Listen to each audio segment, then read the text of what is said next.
এই মশলাটা তৈরি করে মাত্র 1 চামচ দিলেই যে কোনো রান্নার স্বাদ বহুগুণ বেড়ে যাবে, আর বাড়ির সবাই চেটেপুটে খাবে। বিশেষ করে মাছ, মাংস, ডিম রান্নায় তো কথাই নেই, পনির, সয়াবিন সহ যে কোনো রান্নায় দিতে পারবে।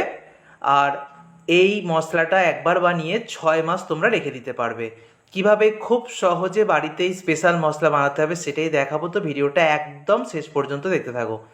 প্রথমেই আমি নিয়ে নিচ্ছি গোটা ধনে। এখানে আমি একটা বড় চামচের 5 চামচ নিয়ে নিচ্ছি গোটা ধনে। আমি একটা চামচ মাপ করে দেখাচ্ছি, তোমাদের সুবিধা হবে।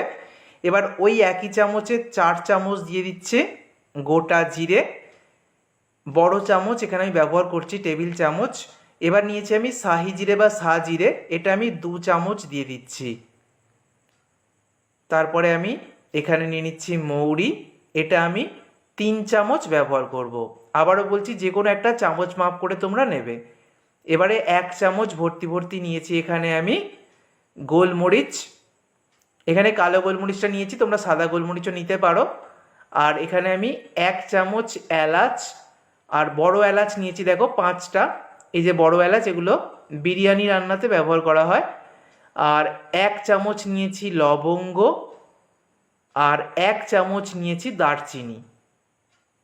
উপকরণগুলো অবশ্যই তোমরা খেয়াল করবে। 3টে নিয়েছি স্টার অ্যানিস বা চক্রফুল, যে কোনো বড় মুদিখানা দোকানে তোমরা সমস্ত উপকরণগুলো পেয়ে যাবে। একটা এখানে নিয়েছি আমি জায়ফল, এটা পরে আমি ভেঙে দেবো, এখন গোটাই দিলাম। নিয়েছি একটা জয়িত্রী ফুল। তারপরে আমি নিয়ে নিচ্ছি এখানে 5-6টা মতো শুকনো লঙ্কা।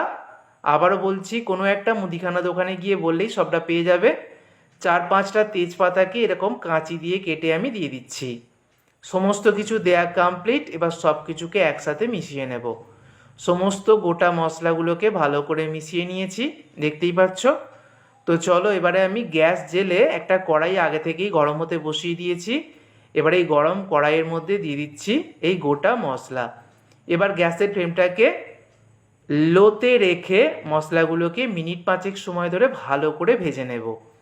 গ্যাসের ফ্লেমটাকে হাইতে করবে না, মশলাটা জ্বলে যাবে বা পুড়ে যেতে পারে। মিনিট 5 পর দেখো মশলা থেকে একটা খুব সুন্দর গন্ধ বেরোবে, একটা সুগন্ধ রান্নাঘরে বুঝতে পারবে, আর মশলাটা বেশ মচমচে হয়ে যাবে। এবার আমি একটা থালার মধ্যে ঢেলে নিলাম। তো ঢেলে নিয়েছি, আর সমস্তটাই গোটা গোটা রয়েছে, তবে জায়ফলটাকে ভেঙে দেবো, আগেই বলেছিলাম। জায়ফলটাকে নিয়ে নিলাম, শিলনোড়া দিয়ে হোক বা যে কোনো কিছু দিয়ে একটু ঠুকে নেবে এটাকে। যেহেতু ভাজা আছে, মচমচে রয়েছে, খুব সহজেই কিন্তু ভেঙে নেওয়া যাবে। এবার এগুলোকে ঠান্ডা করে নিয়েছি। ঠান্ডা করে নেওয়ার পর একটা মিক্সার জারের মধ্যে নিয়ে নিচ্ছি।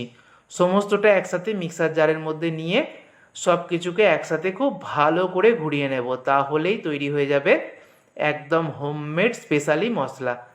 এই মশলাটা তৈরি করে একবার বানিয়ে 6 মাস পর্যন্ত রেখে দিতে পারবে কোনো এয়ারটাইট শুকনো পাত্রে। যখন এই মশলাটা বাড়িতে বানাবে, সারা বাড়ি সুগন্ধে মমা করবে। মশলাটা এতটাই সুন্দর সুগন্ধ হয়, আর এই মশলাটা যে কোনো তরকারির স্বাদ দ্বিগুণ বাড়িয়ে দেবে। তো এটা তোমরা এরকম 1/2 চামচ কোনো মাছ, মাংস, ডিম, পনির, সয়াবিন সহ যে কোনো রান্নায় ব্যবহার করলেই রান্নার স্বাদ কিন্তু বহুগুণ বেড়ে যাবে। অবশ্যই বন্ধুরা এই রেসিপিটা বাড়িতে তৈরি করো, আর এরকম কোনো একটা পরিষ্কার শুকনো পাত্রে রেখে 6 মাস পর্যন্ত রেখে ব্যবহার করতে পারবে।